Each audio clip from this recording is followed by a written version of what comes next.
Quero pegar um ponto que você falou, vou passar para a Sônia. Antes de passar para a Sônia, queria lembrar que vocês podem participar aqui do debate pelo Twitter, mandando perguntas com a tag EC Digital, que a Mariana Jansen está ali do nosso lado, recebendo todas as perguntas e comentários.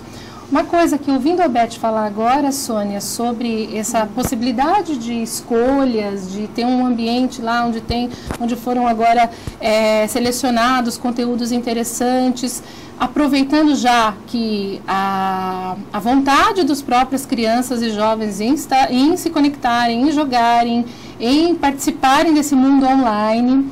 Fala pra gente do grupo, essa temática da geração interativa que a gente tem lá no grupo.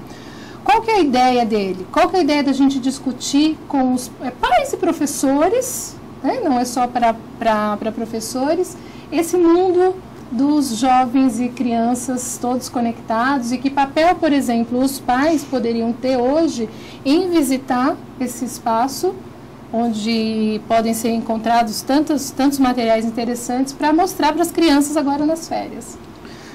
Olha, eu acho que a questão lá no grupo de estudos começa pelo nome da temática. Então, foi escolhido o nome Gerações Interativas. Então, o pessoal que trabalhou com a organização desse espaço em especial, um espaço lá dentro do grupo para discutir essas questões todas que a Beth já levantou, a Pri também, optou por gerações interativas e não por geração Y ou geração... ou nativos digitais, que é um nome que começou lá em 2001, então houve uma boa intenção naquele momento, né, de chamar aqueles jovens, enfim, de classificar essas gerações por idade. Hoje a gente sabe que já não funciona essa classificação por idade, por letras, enfim, e não funciona mais. Na verdade, são gerações interativas, então esse é um ponto interessante já desse espaço do grupo. E gerações interativas, tanto pode ser uma criança de 5 anos, como uma pessoa de 50 anos, né? Ela pode fazer... Super conectada. Foi uma maneira da gente se incluir nas gerações interativas, vamos dizer assim. Acabou com esse negócio de migrantes e nativos. Migrantes e nativos e imigrantes, então... Com o passar do tempo, com a tecnologia se impondo, aí, apesar que é tudo muito rápido, mas já deu para perceber que essa geração, então, é uma geração interativa. São as gerações interativas. E uma outra coisa de base ali daquele espaço de discussão é que a gente não fala a criança e o computador. A gente também conseguiu abolir isso e, como a Beth já usou aqui a terminologia também, a gente trabalha com as telas digitais. Então, a gente vê muito hoje os pais preocupados, meu filho fica na frente do computador. Eu quase nunca vejo um pai falar, meu filho fica na frente do celular. Da televisão, meio que já incorporou, né? Meu filho fica vendo muito televisão. Então, lá, a abordagem em relação a telas digitais, televisão, o celular, o computador, o iPad, os games. Então, a gente... Quando conversa ali, quando a gente discute, são essas telas, e não uma tela só que a gente está abordando. Não o computador que virou um vilão. Coitado, daqui a pouco já nem tem mais computador de mesa, o pessoal está usando, e ele ainda continua sendo o vilão. Então, a gente aboliu. Então, é uma visão para o educador e para o pai interessante. Até para poder trocar a experiência dessa questão do tempo, né, Sônia? Como exatamente. Que é isso? A gente, o que eu ouço, o que eu vejo no Twitter, eu estou sempre nas redes, é o pai preocupado com o tempo, e a estatística mostrou isso, na frente do computador. Isso é ilusório, porque ele pode não estar no computador e estar no celular. Ele pode estar com seu iPod ou seu iPad, enfim. Então, essa visão os pais também precisam ter. E no grupo, essa temática é para essa discussão. Tem também a discussão da qual a gente não pode escapar, que é a discussão sobre a segurança, que também aflige os pais. E aí as medidas não são sempre as mais adequadas. Tem uma outra pesquisa também de 2 fabricantes de software americanas, que foi feita nos Estados Unidos, Reino Unido, Alemanha, França, Brasil, China e Japão, que constatou que os pais não têm ideia de quanto tempo nem do que as crianças veem ao acessar a internet. Então, essa é uma outra questão. até conversando com a Beth um pouquinho antes, ela citou o Marcelo Taz, e eu me lembrei de uma coisa que o Marcelo Taz falou um dia lá na Campus Party, a gente estava conversando, e eu achei interessante aquilo. Ele falou, quando você vai usar um eletrodoméstico, por exemplo, quando você vai fazer um bolo, por exemplo, você não fala, vou usar a minha batedeira. Você fala, vou fazer um bolo. A gente nem fala, vou bater um bolo, né? Você fala, vou fazer um bolo. Eu vou fazer um pão. Você não diz assim, eu vou usar o forno para colocar um pão. Não. Então, a gente meio que o aparato vai ficando, já ficou, né, para trás. Eu não vou usar o meu micro-ondas. Não, né? Vou esquentar uma comida. E o computador, na cabeça dos pais, ele ainda, meu filho está no computador.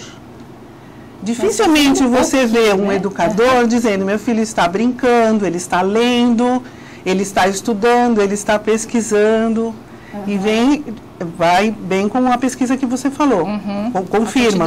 Os pais, eles não têm muita noção, então generaliza, meu filho está no computador. Como assim está no computador? Então as crianças, os jovens, eles são crianças e são jovens, chegaram às férias, o que eles querem? Folga. Eu tenho uma neta, todo o programa eu falo isso, e ela falou para mim assim, faltam 2 dias para minha folga. Eu quero brincar muito. É isso que eles querem. Eles querem a folga nas férias e querem brincar muito. Por que não online? Então, o computador tem lá uma série de lugares, de espaços, de produtos em que a criança pode se divertir muito. Ela pode se divertir, ela pode aprender, ela pode fazer aquilo que ela quer fazer nas férias, né? Mas para minimizar essa ansiedade dos pais e dos educadores, no caso mais dos pais, no caso das férias, eles precisam saber o que é que os seus filhos fazem lá. O que é que existe ali.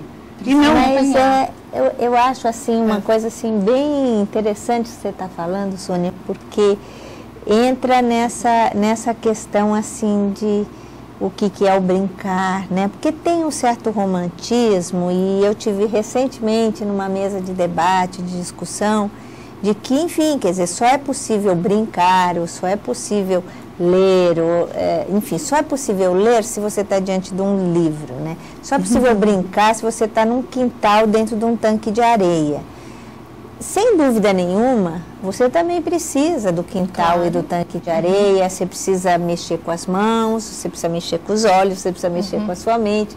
Enfim, é essa questão, é essa separação que você está colocando, que eu acho que está tão difícil de ser percebida. E essa geração, né, ela corre o risco de não aproveitar essa oportunidade por uma questão de preconceito. Para não virar uma dicotomia bem e mal, né? O mal é o computador, o bem é brincar fora, offline. Exatamente. Não é sempre assim. Eu conversei também um pouquinho antes com a Beth sobre essa questão da mídia, a mídia convencional, a mídia tradicional, que acaba alimentando um pouco isso, porque as matérias que você vê nos telejornais, nos documentários rápidos, principalmente da TV aberta, elas são assustadoras, né? O que pode acontecer com uma criança estando online. Claro, o pai se afasta e aí ele não tem o tempo adequado, enfim, para se informar. E a questão do brincar, eu tenho certeza que se o pai, cabe a ele, cabe à família realmente organizar esse tempo, organizar esse espaço dessa criança, é a função dele como ali o responsável pela criança. Mas ele teria que conhecer. Eu, por exemplo, eu baixei um aplicativo de livros, e-books para crianças, né? E eu me deliciei com aqueles livros. Eu sou da área de literatura e eu defendo também o livro, eu acho bom o livro ali de papel. Mas aquilo, gente, aquilo é uma experiência fantástica, com som, com imagem, com movimento. Todos esses aplicativos de touch, né, de telas onde a criança pode tocar, decidir sobre o personagem. Isso.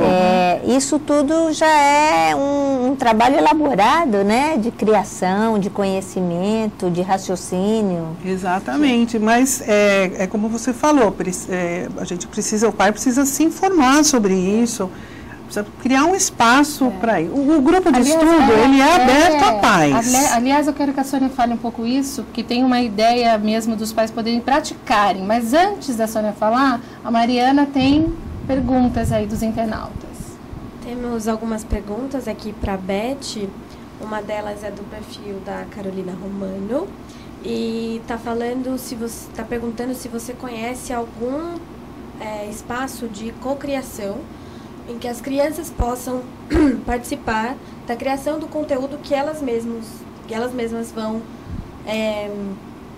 aproveitar, e se isso pode ser um jeito de entender essa geração que já nasce conectada. Bom, muito obrigada pela participação, né, pela pergunta. Eu acho que sim, já existem. Na verdade, nós fizemos uma experiência recente com uma rede brasileira, uma rede social para crianças, chamada Migux, é nossa parceira.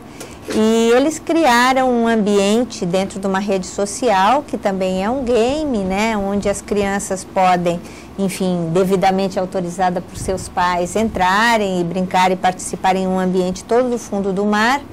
E nós criamos, inclusive, uma caverninha dentro do espaço do Migux, onde as crianças entram para assistir conteúdos.